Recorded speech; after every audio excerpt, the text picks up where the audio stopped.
জুমার দিনে কোন সময়ে প্রতি কদমে 1 বছর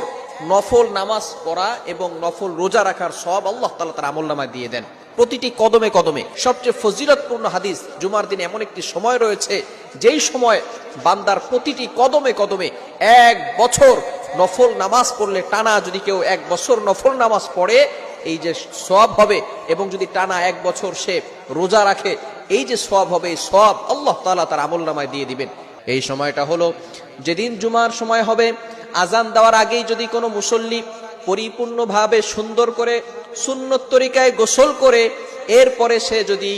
ভালো পোশাক পরিধান করে, পরিষ্কার পরিচ্ছন্ন পোশাক পরিধান করে, আতর পারফিউম ইউজ করে সে যদি পরিপূর্ণভাবে হেঁটে হেঁটে মসজিদে যায় এবং খতিব সাহেবের সামনে গিয়ে চুপ করে খুতবা শুনে, ওই ব্যক্তির প্রতিটি কদমে কদমে আল্লাহ তাআলা 1 বছর নফল নামাজের সওয়াব দান করে দিবে।